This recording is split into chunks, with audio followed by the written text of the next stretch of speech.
covered navy bumpers were tied up to cleats. In anticipation of their .001%er owners who would board the next day, deckhands struggled as they loaded bulky cases of pink Moet de Chandon and Domaine Haute rosé onto the gangplanks. By late August the previous summer, the New York papers were lamenting the shortage of the most exclusive brands of rosé in liquor stores on the eastern end of Long Island. No fridge on these yachts would dare chill the Montauk brewed beer that Caroline grew up drinking. Caroline huffed out as she pondered the whole urban lot of summer people, whining about their drought of pink drinks. Looking out at the horizon, Caroline thought she recognized a profile on a small boat. A man was motoring 100 yards out in a beat-up Boston whaler near the mouth of the harbor. His Yankees baseball cap was tightly secured, and his sunglasses hid his eyes, but she was sure she recognized that nose and that square jaw, though the hair seemed longer. Heartbeats pulsated through her veins and thumped loudly in her ears. It couldn't be. It would be 13 years this August since he'd drowned. But that profile...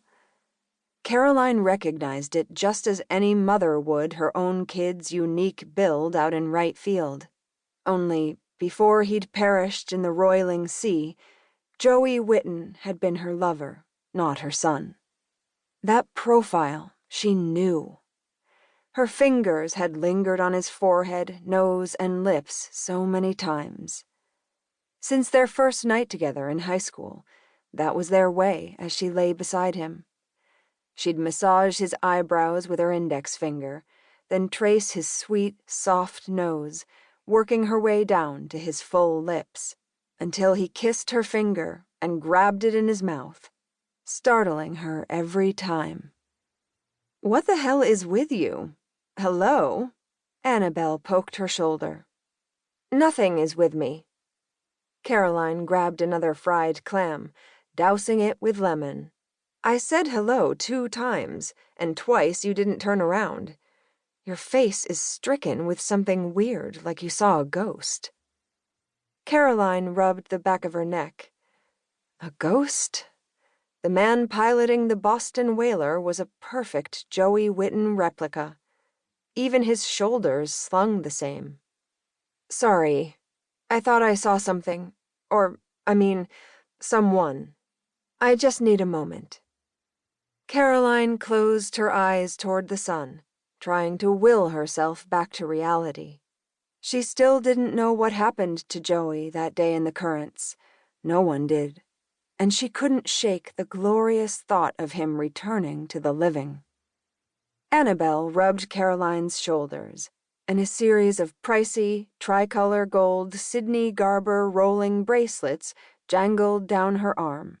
The two friends had met on a hideous yellow couch outside Mrs. Blanchard's office at the Episcopal School, each with daughters who were having, what the director euphemistically called, a challenging separation from their mothers. Caroline and Annabelle bonded about raising painfully shy girls, and their mutual prickly annoyance at the competitive moms in their class. Those women, yammering after drop-off over espresso at Via Quadrono, had spawned correctly adjusted children, clad in smocked dresses and silly yodeling outfits as if they were Von Trapps. "What on earth is on your mind, honey?" Annabelle asked, sitting on the bench and turning to her friend.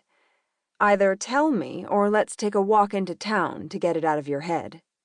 "Nothing at all. Let's go. I need to polish off a project for a client before they arrive tomorrow.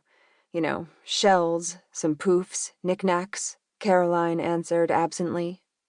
"But you're right, and I do have to get my mind off something weird."